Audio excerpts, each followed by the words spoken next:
You know, when I got to the theater to see this movie, something funny actually occurred right before I saw it. The wrong movie was playing in the auditorium I was in. Instead of seeing Tully at first, the first minute or so of A Quiet Place was playing, which is funny to think about in retrospect too, because I went from seeing a horror movie where the characters were fearful of making noise to a different kind of horror. Parenthood! What is up, everybody? Random Random Man here, bringing you my review for Tully. By the way, I will be giving details about a giveaway contest I am holding at the end of this video, so you may skip to the indicated time frame to find out more. Now, the plot to Tully basically follows a struggling mother of three, played by Charlize Theron, who finds herself enlightened by a night nanny, played by Mackenzie Davis, who comes to help her and gives her insightful wisdom. Going into this movie, I was very much looking forward to seeing it for a few reasons. One of them being that it premiered earlier this year at the Sundance Film Festival back in January to much buzz, and I found out it was directed by Jason Reitman, who, fun fact, is the son of director Ivan Reitman, who is known for directing Ghostbusters and Ghostbusters 2. But of course, Jason has become a well-known filmmaker in recent memory. He is known for directing movies such as Juno, Up in the Air, both of those movies I've loved, Young Adult, also starring Charlize Theron, which I really enjoyed, and a movie that I found myself not really liking at all, Men, Women, and Children. That is one of the very few movies that I've seen in recent memory that I would call pretentious, but that's one dud in a pile of other films that Reitman has done a very superb job at directing. He has also reteamed with Diablo Cody, the screenwriter of Juno and Young Adult, which, another fun fact, Diablo Cody has won the Oscar for Best Original Screenplay for writing Juno, which is not bad considering she was a former stripper turned screenwriter. But anyway, yeah, Cody has reteamed with Reitman for their latest film, Tully, also starring the star of Young Adult, Charlize Theron, once again. And this looked to be an insightful commentary on parenthood, specifically motherhood, and what it means to take on that role.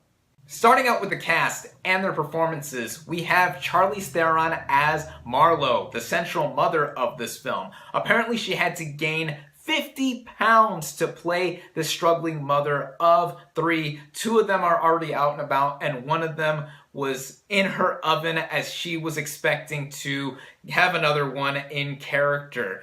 Now, Theron is no stranger to pulling off transformations to play specific movie roles. In fact, she won the Best Actress Oscar in the past for playing real-life serial killer Eileen Wuornos, and she put on a bit of weight to play that kind of role. In recent memory, she's also well known for some of her action stuff, as she played Furiosa in Mad Max Fury Road and was just in Atomic Blonde last year. So for her to be able to shift appearances while still being one of the world's most beautiful people, in my opinion, is extraordinary, but the performance that she gives in Tully is extraordinary in its own right as well. She shines in this role, even if she is not shining on the inside with the amount of emotional weight and stress that she is facing. Likewise, the rest of the cast are also as great as Theron. We have Mackenzie Davis as the titular nanny character herself, Tully. I previously remember her in Blade Runner 2049 as the prostitute character, who did have a pivotal scene between her and the characters played by Ryan Gosling and Ana de Armas. Yet in Tully, this is a completely different role than the one she played in that sci-fi film from last year, as she is so chipper and enthusiastic in the role of Tully. She is almost like a manic pixie dream girl of sorts, except she's not a romantic interest of anybody here. She is just the night nanny who comes to help out Theron's character deal with all of the stress that she has been facing and becoming a mother of three now. And what I thought Davis brought to the table was so magnificent to see with her interacting with Theron. They have electric chemistry together Ron Livingston does a very good job as the husband to Marlo. He's kind of like the outside audience character that peers in occasionally to see what Marlo is going through, and he does feel some of the blunt of the situation that he is in. Then we finally have Mark Duplass as Marlo's brother, who is actually the one that suggested Marlo and her husband get a night nanny so that they can get some sleep, and I thought he did a nice job in this film as well. Basically, everyone here does terrific jobs, especially Charlize Theron. The writing in this film from Diablo Cody is so intricately put together that it creates a lot of depth and insight to what it means to peer into the lives of parents, specifically if you're a mother, and all of the pain that is attributed with bearing the child that you are having, and also the after effects in raising them.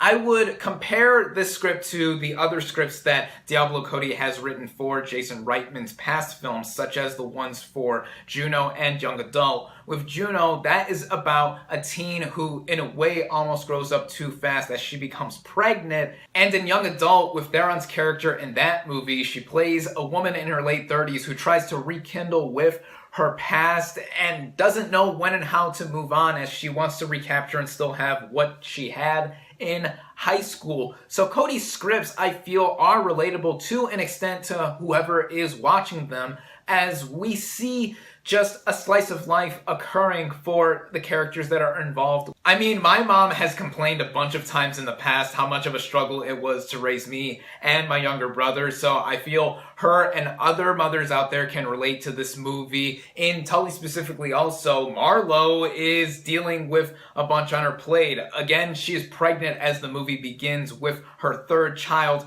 Her middle child / only son is having some trouble socializing and interacting at school.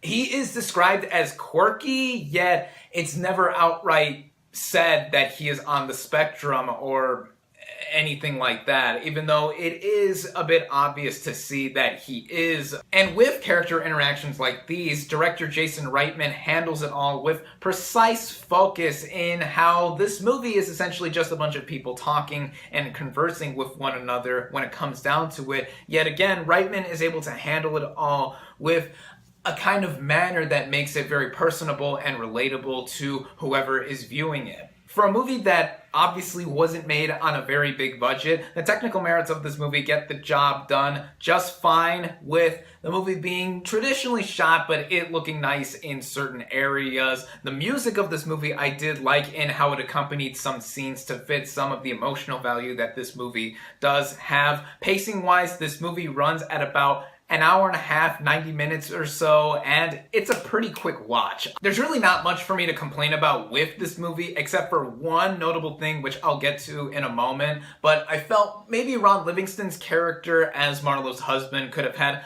a little bit more prominence, even though the movie is not about him. It's about our title night nanny, Tully, and Marlo, the relationship that they have, and especially Marlo dealing with the stress of having her third child. But that said big issue I previously mentioned, it has to go into what happens towards the end of the film, about the last 15 minutes or so, and I really can't say what about it is troublesome because it goes into spoilers, but the movie takes a hard left turn, both literally and figuratively, for what does happen. It is hinted at throughout this movie that magical realism is playing a role in this narrative. At first, some mermaid imagery is shown off, then becomes more prominent as the movie progresses, especially towards those aforementioned final 15 minutes or so. And it's gonna throw some people for a loop as the movie suddenly changes at that point in being a commentary about parenthood to something else that is related to being a parent, but at the same time, it's gonna be something that I don't think a lot of people are gonna latch onto. For me personally, yeah, it did throw me for quite a bit of a loop as the movie was concluding, but at the same time, it might grow on me as time goes by, as I do see the purpose of the ending being how it was in connecting to the main themes of the film, as I already got a lot of insight and depth to what it means to be a parent, again, specifically as a mother and all of the trials and tribulations that are associated with that. Even with that though, all in all, I feel that Tully is yet another strong effort from writer Diablo Cody and director Jason Reitman, bringing out a marvelous performance from Charlize Theron and the other players in this film, and it just being a blunt and frankly, honestly told tale of what it means to be a parent and how sometimes you do need a little bit of help in the end. For those out there who are a parent, and even if you're not a parent, I think there's quite a bit to get out of this movie. And hey, Mother's Day is next Sunday, coincidentally, so this might be an interesting choice to make if you're seeing a movie on that day. I definitely recommend Tully. My final verdict for Tully is 4 out of 5 stars. Alright, so you've either watched the entirety of this review or you just skipped to the end because you like free stuff. And who doesn't, as this time around, I will be giving away the digital copy code for Coco, one of my absolute favorite movies of 2017, without a doubt my favorite animated movie of last year, and now the winner of 2 Academy Awards, one for Best Animated Feature and the other for Best Original Song for Remember Me, Recuérdame. Totally deserving of those wins. Such a beautifully realized movie that captures the essence of my Mexican heritage and telling a superb story on top of it all. As you can see, I have the Target exclusive Blu-ray edition of this movie, and I'll show it off just for a bit. Here's the front, here's the back, and this acts as its own slipcover, which is awesome. Here's a look of some more of the artwork, some more on the back. Oh, this is such a nice looking release. Looking over here, some more artwork inside with the discs, and also, if I can close this up, also a storybook and a gallery book in one. Very cool. So the rules to this giveaway contest are as follows. Rule number 1, you must be subscribed to this channel before May 13th. Rule number 2, like this video. Simple as that. And rule number 3, leave a comment saying you would like to be entered into this giveaway contest and how you would like the code if you are the winner. I will have the links to all of my social media in the description. I will randomly pick a winner. Good luck to everyone that enters. Thank you all, as always, for watching. Be sure to like this video, comment on what you thought of Tully, social media links in the description, subscribe to my channel for more, and I'll catch you on the next movie review.